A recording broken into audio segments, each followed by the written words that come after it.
semua tahu bismillah itu punya nama khas atau nama tenar, yaitu basmalah. Jadi kalau orang bilang basmalah itu berarti bismillahirrahmanirrahim. Jadi basmalah adalah bismillahirrahmanirrahim. Kalimat ini merupakan ayat dari ayat-ayat Allah Subhanahu wa taala. Basmalah merupakan satu ayat dari suratul Fatihah. Dan basmalah juga disebutkan ya dalam surat yang dikirim oleh Nabi Sulaiman alaihi salam untuk Ratu Balqis. Ya. Basmalah ini punya peran yang sangat besar, punya manfaat yang tiada tara. Kenapa? Karena kalamullah. Setiap huruf dari wahyu Allah, setiap huruf dari kalamullah harus kita yakini di dalamnya ada kekuatan yang maha dahsyat. Kenapa saya sebut dengan maha? Karena huruf-huruf dari kalamullah bukan makhluk, tetapi itu adalah bagian daripada sang pencipta, yaitu bagian dari Allah Subhanahu wa ta'ala. Karena itu Allah mewahyukan, "Lau anzalna hadzal Qur'ana 'ala jabalin la ra'aitahu khashi'an mutasaddian min khasyatillah." Seandainya lau anzalna, kami turunkan hadzal Qur'an, Al-Qur'an ini kepada gunung, gunungnya akan hancur lebur karena khusyuk, karena takut kepada Allah Subhanahu wa ta'ala. Satu huruf turun pada gunung, gunungnya hancur. Tapi kenapa kita mendengar huruf-huruf itu kitanya enggak hancur? Ya, kenapa kitanya tetap utuh sebagai manusia?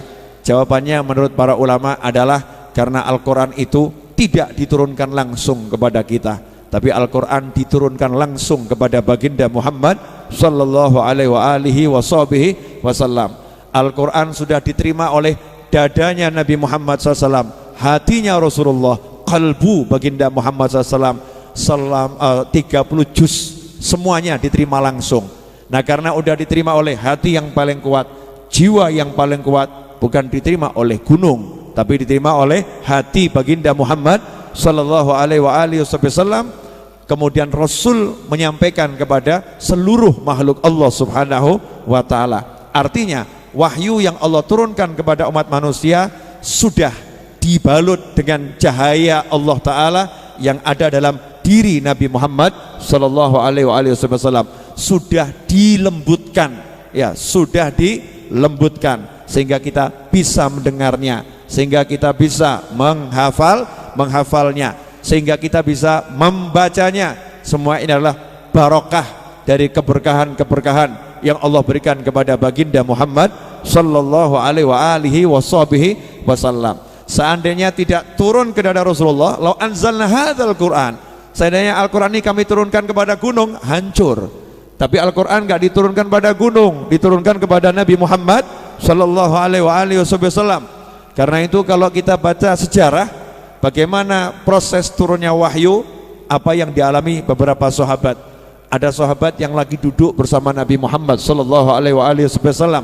Saat itu paha Nabi Muhammad SAW berada di atas paha sahabat lagi duduk berhimpitan, pahanya berada di bawah paha Nabi Muhammad SAW. Saat itu Nabi SAW tampak terdiam dan sahabat menahan rasa sakit.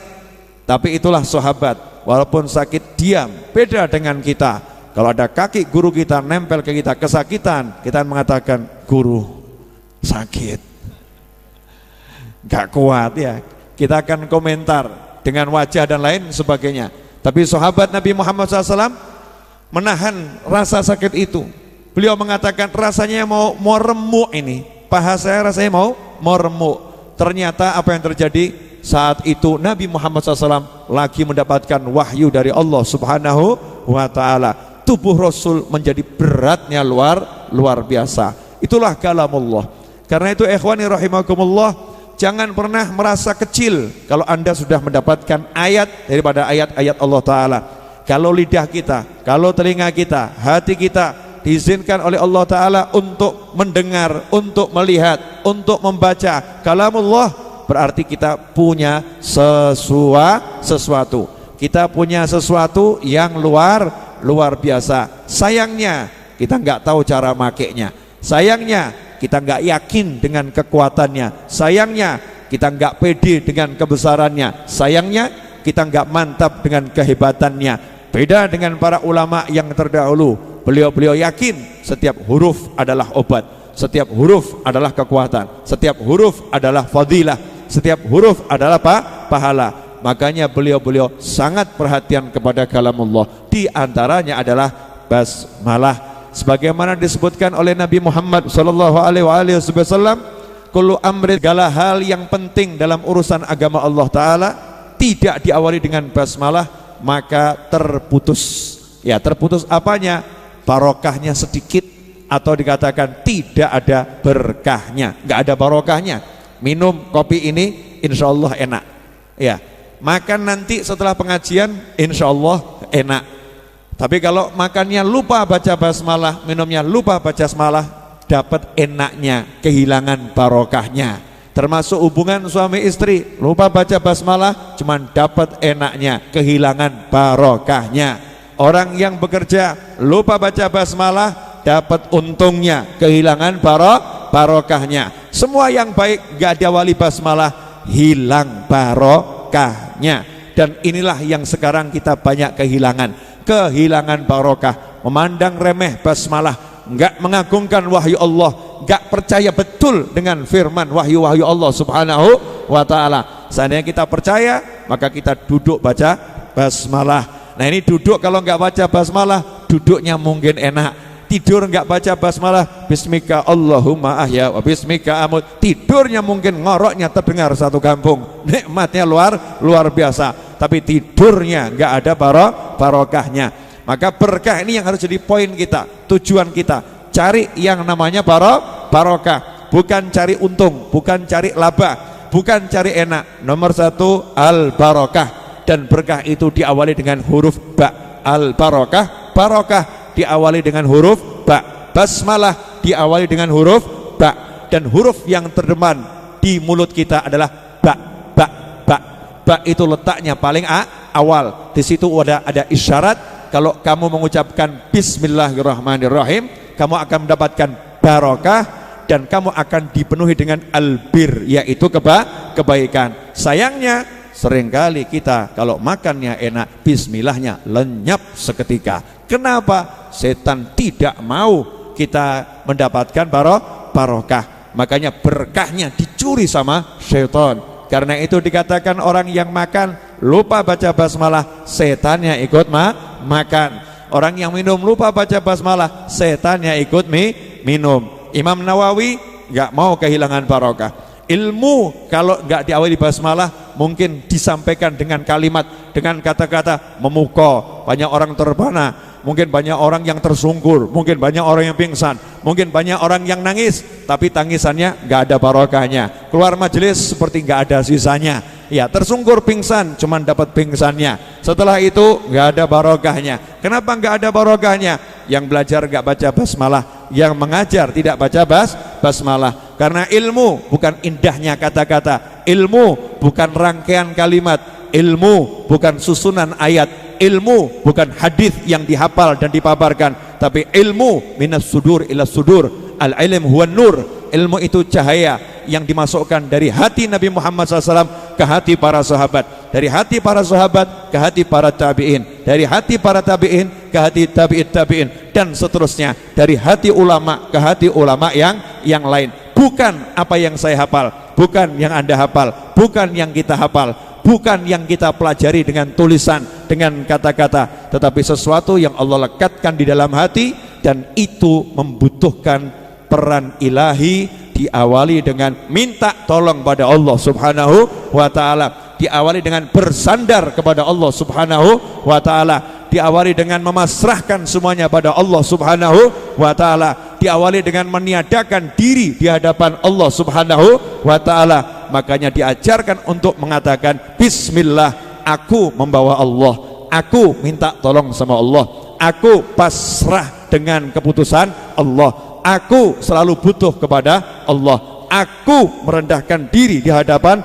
Allah, aku gak punya apa-apa, aku tidak ada, yang ada bismillah, billah, dengan Allah, yang ada hanya Allah subhanahu wa ta'ala. Setelah seperti itu, orang yang menggunakan bismillahirrahmanirrahim akan menjadi manusia super. Kenapa? Tak kenal lelah, pantang menyerah, anti pesimis, selalu optimis. Kenapa dia selalu optimis? Karena dia selalu berpegang dengan kekuatan Allah, karena dia minta tolong kepada Allah. Gak pernah dia merasa miskin, gak pernah dia merasa kecil. Kenapa? Iyakunu fuqara, kalau mereka bisa menjadi fakir kepada Allah Ta'ala, yughnihumullah min fadlih, maka Allah akan menjadikan mereka itu orang-orang yang cukup dengan karunia Allah Ta'ala, cukup dengan kemurahan Allah Ta'ala. Allah akan buat mereka kaya, bukan karena usahanya, bukan karena pinternya, bukan karena hebatnya, min fadlih, tapi karena Allah pengen kasih. Ya, Allah pengen kasih dia hadiah dari sisi kemaha pemurahannya Allah subhanahu wa ta'ala. Syaratnya iyakunu fuqara, kalau mereka bisa menunjukkan kefakirannya di hadapan Allah subhanahu wa ta'ala, menunjukkan butuhnya di hadapan Allah subhanahu wa ta'ala. Makanya dalam bismillahirrahmanirrahim adalah kunci jagat raya, kunci alam semesta, meniadakan diri, yang menyandarkan diri hanya pada Allah subhanahu wa ta'ala. Bikan makan wa biyakun mayakun, berkat aku dengan aku karena aku, kata Allah Ta'ala, yang telah terjadi dan yang akan terjadi. Tanpa Allah tidak ada yang bisa terjadi, tanpa Allah tidak ada yang akan terjadi, tanpa Allah tidak ada makhluk, tanpa pencipta makhluk tiada. Makhluk ini ada karena dicipta oleh yang maha mencipta. Makanya orang yang udah betul-betul pegang dengan bismillahirrahmanirrahim jadi kuat, jadi super, optimis, maju, pantang mundur, gak pernah lelah, selalu berjuang. Kenapa? Dia punya Allah subhanahu wa ta'ala. Bagaimana seorang hamba bisa merasa miskin saat dia punya yang maha kaya? Bagaimana seorang hamba bisa merasa lemah ketika dia punya yang maha kuat? Bagaimana seorang hamba merasa kesepian kalau bersamanya yang maha rame, yaitu Allah subhanahu wa ta'ala? Kenapa Allah maha rame? Karena semua adalah milik Allah subhanahu wa ta'ala, karena yang ada hanya Allah subhanahu wa ta'ala. Bagaimana dia bisa merasa sedih sedangkan Allah bersamanya? Bagaimana dia merasa lemah, letih, lesu sedangkan Allah akan selalu menolongnya? Ikhwani rahimakumullah, inilah bagian daripada bismillahirrahmanirrahim. Maka yuk diminum kopinya dengan bismillahirrahmanirrahim. Ya, ambil nafas toh ya. Alhamdulillah, enak ya. Saya juga tadi nggak ngerti mau ngomong apa, makanya saya nggak mau mandek, ngomong terus, mumpung bisa ngomong gitu ya. Nah, sudah disuruh minum, ya minum. Nanti lanjut lagi. Kalau nggak dihentikan bahaya tadi itu, bablas terus sampai subuh, repot ya. Nggak mandek-mandek ya. Udah minum? Bismillahirrahmanirrahim. Jadi basmalah ini bawa barokah, ya bawa barokah. Makanya nih yuk kita cek diri kita. Kalau hidup kok tampaknya nggak berkah nih loh. Kerja nggak dapat duit, ada enggak yang begitu? Ya, kerja nggak dapat duit, dapatnya capek. Gaji dapat, tapi duit nggak dapat. Kok bisa? Ya karena begitu dapat terus hilang tanpa sisa dan tanpa rasa. Loh, ada yang hilang tanpa sisa tapi rasanya ada ya. Makan enak, tidur enak, semua serba enak. Ini enggak, hilang tanpa sisa dan tanpa rasa, kecuali rasa yang nggak enak. Ya, rasa yang nggak enak yang ada. Berarti ada sesuatu yang lepas ini. Apa itu yang lepas? Itulah namanya barokah. Sampai di sini jelas ibu-ibu? Ibu-ibu kalau mulai ngerajang bawang, brambang, lombok, tomat, ya sayur mayur masak, ngawalinya pakai basmalah atau sambil gunjing? Kalau ibu-ibu nggak pakai basmalah, masakannya nggak berkah. Bapak-bapak akhirnya makannya dibuat lupa baca basmalah. Itu berantai itu. Karena makanannya nggak barokah, yang makan pun lupa baca basmalah. Ibu, maksud hati menyindir, semoga sampai pada sasaran yang tepat. Jadi kalau masak baca apa bu? Bismillahirrahmanirrahim. Iya mulai ini dibalin penting nih. Halalan thayyiban, halal dan baik. Ya, nah ini perannya di ibu-ibu ini. Ibu-ibu boleh nanya?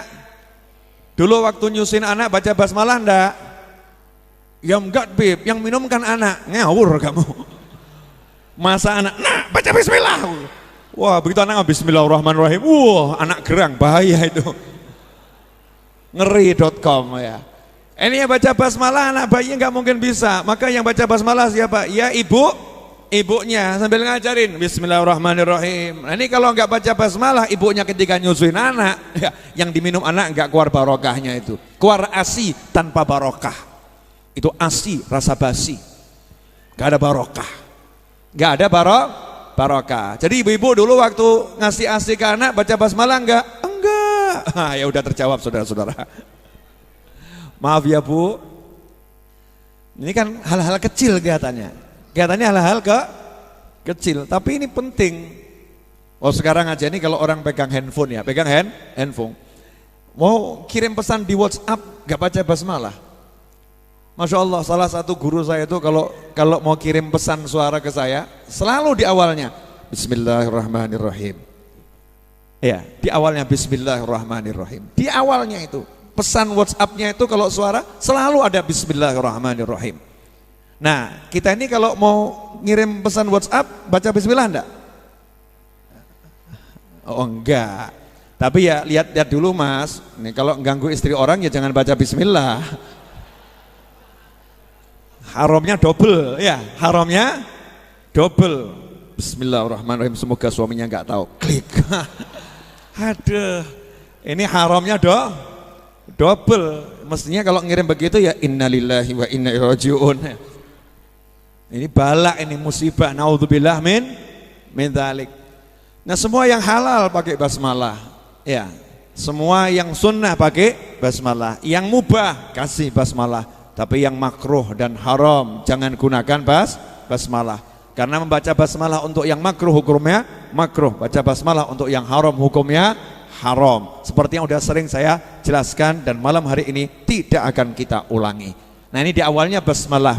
Berkahnya apa? Arba'in An-Nawawiyah dicetak sedemikian banyak dalam berbagai bahasa terjemahannya. Ya, kemudian disyarahkan oleh sekian banyak ulama, dijelaskan oleh banyak ulama, dan insya Allah Bismillahirrahmanirrahim mulai malam hari ini Habib Novel bin Muhammad Al-Idrus akan menulis ya penjelasan kitab Arba'in An-Nawawiyah, dan insya Allah bulan depan sudah terbit. Amin. Salah ngomong saya.